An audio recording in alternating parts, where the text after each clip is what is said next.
The old Steinway sat in the middle of the auction floor like a dare. It was covered in a sheet when Marcellus Aldridge first wheeled it in, but everyone in the room already knew what it was. The Whitmore estate had been the subject of 4 different articles in Architectural Digest over the past decade. And the piano.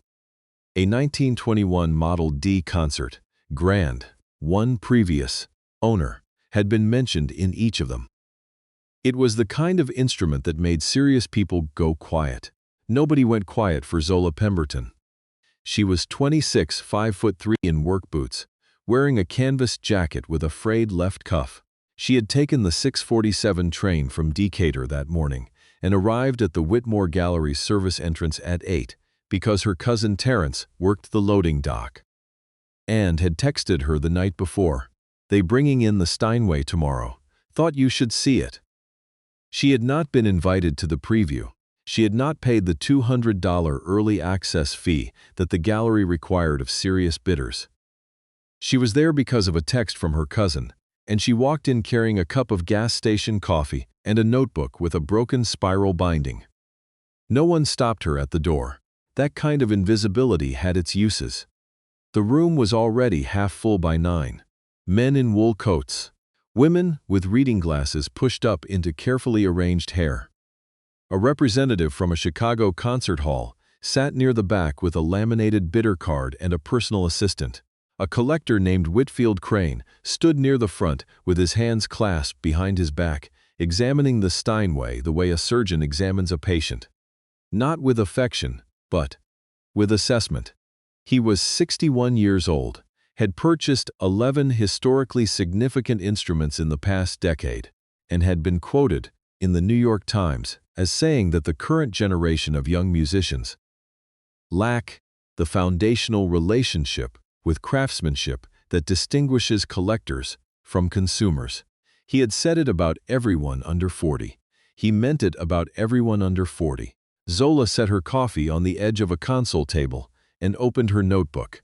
She had been doing this since she was 8 years old. Her father, Calvin Pemberton, had kept a notebook just like it, spiral-bound, lined, the cheap kind from the drugstore, filled with observations about every piano he had ever tuned. He worked for 31 years as a piano technician in Atlanta, servicing instruments at churches, school auditoriums, private homes, and twice at the Fox Theater. He never performed. He never recorded anything. He had no professional website, no social media presence, no Wikipedia page. He drove a 2003 Civic with a cracked dashboard and showed up wherever someone needed a piano fixed, and he fixed it, and then he went home. He died of a stroke 4 years ago, 3 weeks after Zola's 22nd birthday, and left her his notebooks. She had read every one of them.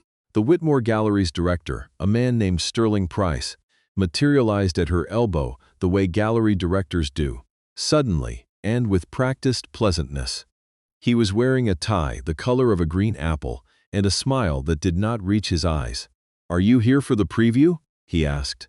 Not welcome, not can I help you.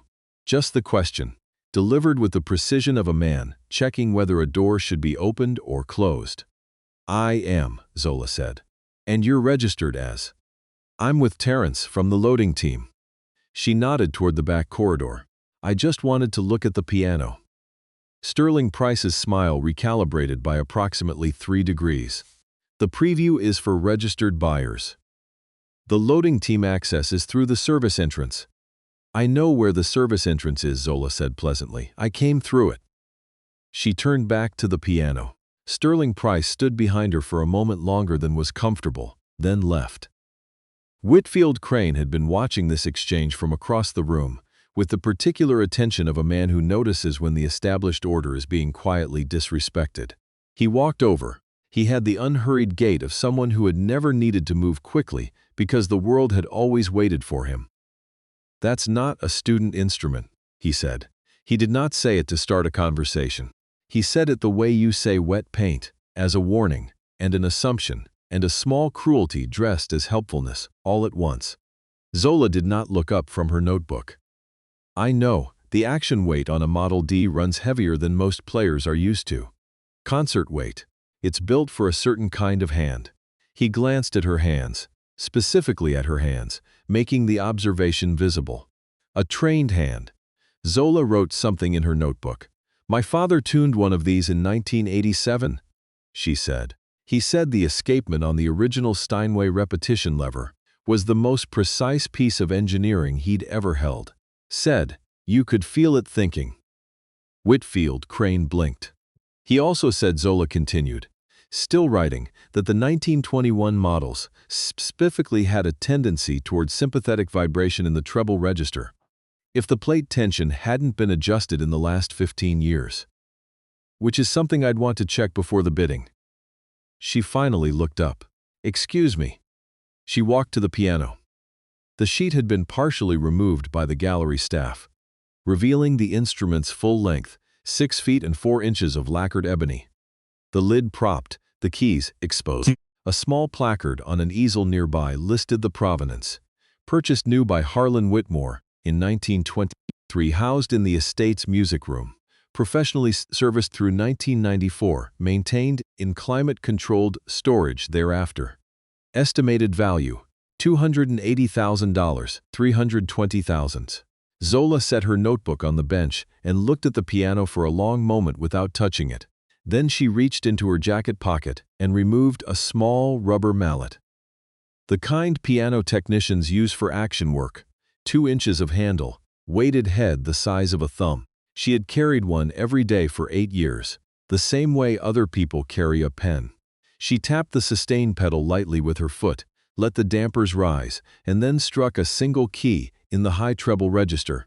The note rang out, clear, bright, and then a half-second later, joined by a ghost of itself, a shimmer, an uninvited echo coming from somewhere in the body of the instrument. She already knew where. The gallery had gone quiet. "What is she doing?" Sterling Price said, not quite loudly enough to be a public statement. Whitfield Crane stood with his hands still clasped behind his back, but something in his posture had changed. He was listening. He was watching her hands. Zola was not performing. She moved along the upper register key by key, tapping the sustain, listening, noting. Her face had the focused stillness her father's had when he worked. Not blank, but interior, turned inward, toward something only she could hear. At the 5th note from the top, she stopped. She reached into the piano body with 2 fingers, pressed them against the plate near the last hitch pin, and struck that same key again. The shimmer stopped. The note was clean. The representative from the Chicago Concert Hall had leaned forward in her seat. Zola stepped back and made a final note in her notebook. Then she looked at Whitfield Crane across the silent room.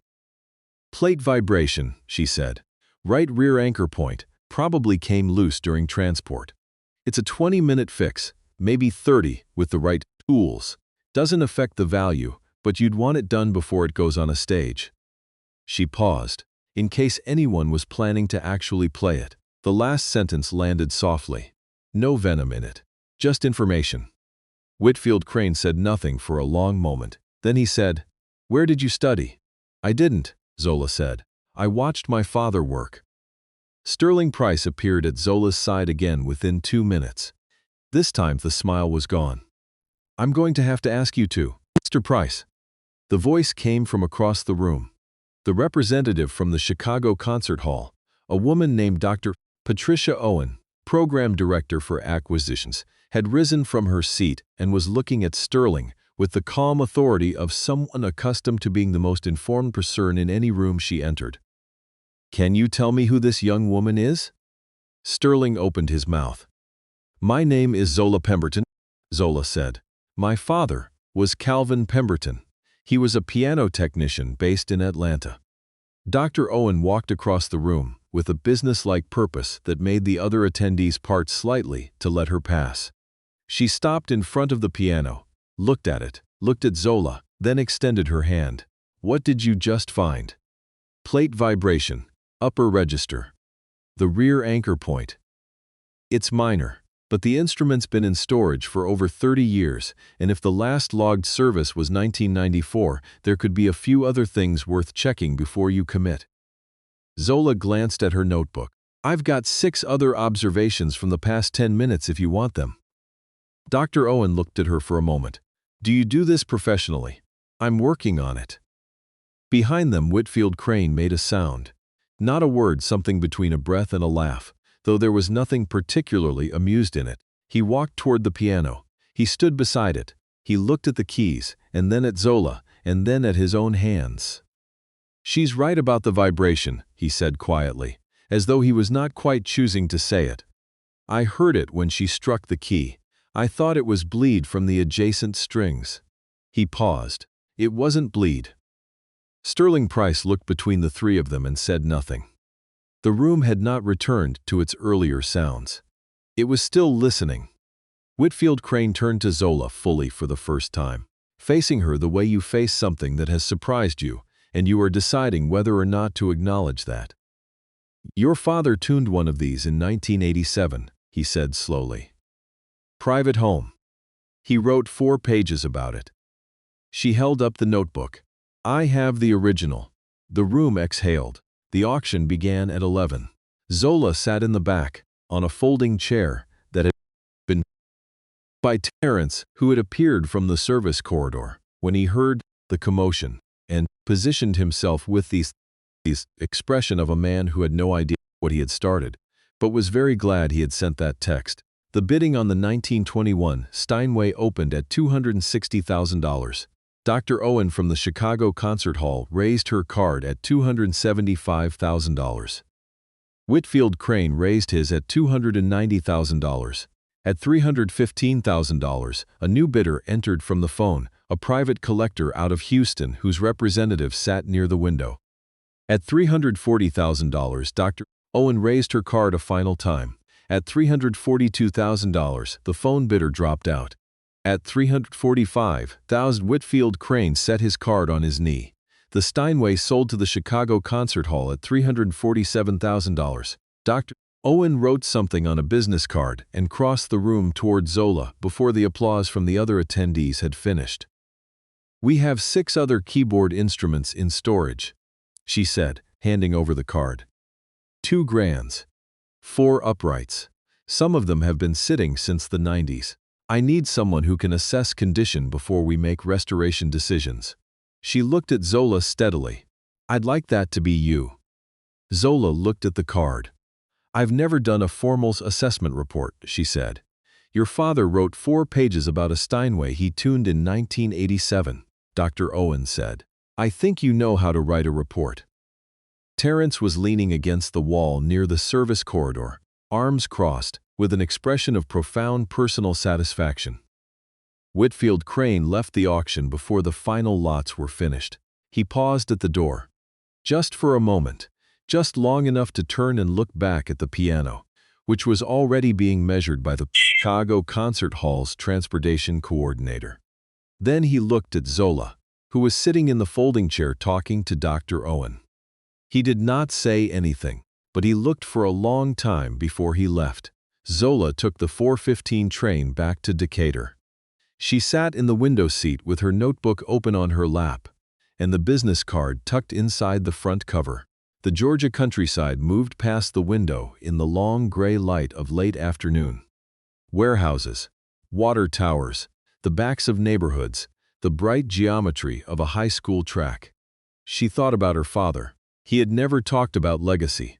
He talked about the work, about string tension and humidity levels, and the particular grain of spruce that Steinway had used before the war, about the weight of a key, and what it said about the action beneath it. He talked about the instruments the way you talk about patience when you love your work, with attention, with respect, with the conviction that what you were doing mattered, even when no one was watching. Especially when no one was watching. He had kept his notebooks in a blue plastic bin under the workbench in the garage. When he died, Zola's mother had asked her what she wanted from the house, and Zola had said the notebooks. Her mother had looked at the bin, with its 31 years of lined paper and frayed spines, and said all of them? And Zola had said yes, all of them. She had read them cover to cover that winter. She had cried 3 times, and not at anything dramatic. At a note he had made in 1992 about a church piano in Macon that had been painted over by someone who didn't know better, at a margin sketch of a regulation tool he had made from parts at the hardware store because he couldn't afford the professional version, at a single sentence near the end of a November 1998 entry that read, simply, "I think Zola has the ear. She just doesn't know it yet." She had been 4 years old in November 1998. She was 26 now, on a train with a business card in her notebook and her father's mallet in her jacket pocket. And somewhere in a Chicago-bound freight arrangement, a 1921 Steinway Model D was beginning the first stagers of its return to the world. The train moved through the last of the afternoon light. Zola closed her notebook and looked out the window. The concert hall called on a Thursday. Dr. Patricia Owen herself, not an assistant. She asked if Zola was available the following Monday for an initial walkthrough of the storage facility. She mentioned briefly that the hall's board had approved a restoration budget for 3 of the 6 instruments, pending assessment. She mentioned, in a tone that suggested this was additional information rather than a selling point, that the restoration work itself would need a technician with appropriate expertise, and that the hall had not yet identified a contractor. Zola said she would be there Monday. She called Terence after she hung up. He answered on the first ring, which meant he had been waiting. "So?" he said. "Monday," she said. The sound Terence made was somewhere between a laugh and a shout, and Zola had to hold the phone away from her ear. The walkthrough took 4 hours. Zola moved through the storage bays, slowly, the way her father had taught her. Not starting with the obvious things, the finish and the hardware and the condition of the keys, but listening first. Letting the room tell her something. Her father used to say that an instrument in storage sounds different than an instrument in use, and that the difference was information. She had not understood that as a child. She understood it now. The first of the grands, a 1934 Baldwin, full concert size, had been covered badly, and the treble end had absorbed humidity unevenly. She could hear it when she touched the damper mechanism. She noted the year of the case hardware, the condition of the pin block, the way the soundboard had crowned slightly under pressure. She wrote for 3 hours after she got home. She sent the report to Dr. Owen at 11:47 p.m. It was 22 pages. Dr. Owen replied at 7:03 the next morning, "This is exactly what we needed. I want to talk about the Baldwin first. When can you start?" Months later, on the afternoon, the Baldwin was finally returned to the concert hall's main stage. After 8 months of restoration work, Zola stood beside it in the empty hall and struck a single key in the upper register. The note rang out clean and round and full, filling the space all the way up to the balcony. She thought of her father. She thought of 31 notebooks in a blue plastic bin. She thought of a margin sketch of a homemade tool, and a sentence written in November 1998 about a 4-year-old's ear.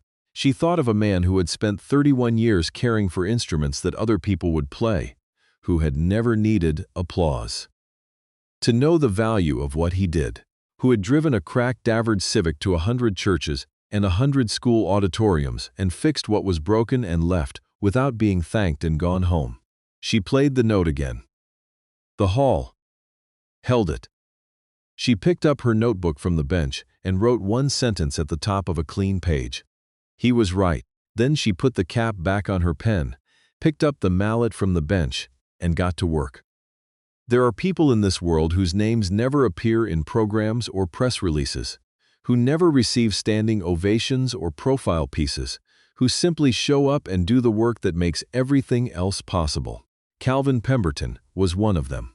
And if you know someone like that, someone whose knowledge lives in a notebook no one's bothered to open, whose expertise the world walked past every day without stopping to notice, say their name. Right here, in the comments. Say it out loud. Because those names deserve to be heard.